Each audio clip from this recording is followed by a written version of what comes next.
ഇവിടെ ക്യാപ്റ്റനെ കണ്ടെത്തുന്നതിന് വേണ്ടി ടണൽ ടീമിന്റെ ഉള്ളിൽ തന്നെ ഒരു മത്സരം ബിഗ് ബോസ് നടത്തുന്നുണ്ട്. ടണൽ ടീമിൽ ഉണ്ടായിരുന്നത് നോറ, ഋഷി, രശ്മിൻ, അതുപോലെ തന്നെ അഭിഷേക് ശ്രീകുമാർ. ഇവിടെ നോറയൊഴികെ ബാക്കി ആർക്കും ക്യാപ്റ്റൻ ആകാൻ താല്പര്യമില്ല. അതേസമയം നോറയ്ക്ക് ഒരു വട്ടമെങ്കിലും ക്യാപ്റ്റൻ ആകാൻ അതിയായ ആഗ്രഹമുണ്ട്. അതിനാൽ നോറ തന്നെ മുന്നോട്ട് വെച്ച ഒരു പ്ലാൻ ഉണ്ട്. നിങ്ങളാരും നന്നായി കളിക്കരുത്, ഞാൻ കളിച്ചോളാം, അപ്പോൾ ഞാൻ ക്യാപ്റ്റൻ ആകുമല്ലോ എന്ന്. എല്ലാവരും അതിന് സമ്മതം മൂളുന്നു. ഇവിടുത്തെ ഗെയിം എന്നത് ക്രിക്കറ്റിലെ പോലെ ബോൾ എറിഞ്ഞ് സ്റ്റംപ് വീഴ്ത്തുക എന്നുള്ളതാണ്. നോറ ആദ്യമായി കളിക്കിറങ്ങുകയും വളരെ മനോഹരമായി പരാജയപ്പെടുകയും ഒരു വട്ടം പോലും ബോൾ സ്റ്റംപിൽ തട്ടാതെയിരിക്കുകയും ചെയ്തു.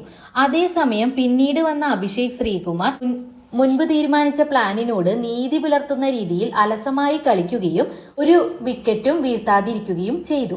എന്നാൽ പിന്നീട് വന്ന രശ്മിൻ അലസമായി തന്നെയാണ് കളിച്ചത്. അത് നമുക്ക് ആ കളി കാണുമ്പോൾ മനസ്സിലാകും.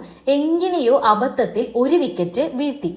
ഏറ്റവും ലാസ്റ്റ് വന്ന ആളാണ് ഋഷിയാണ് എങ്കിൽ രശ്മിൻ ഒരു വിക്കറ്റ് വീഴ്ത്തിയില്ലേ എന്ന് വിചാരിച്ചിട്ടായിരിക്കാം വളരെ നന്നായി കളിക്കുകയും 3 വിക്കറ്റുകൾ വീഴ്ത്തുകയും ചെയ്തു.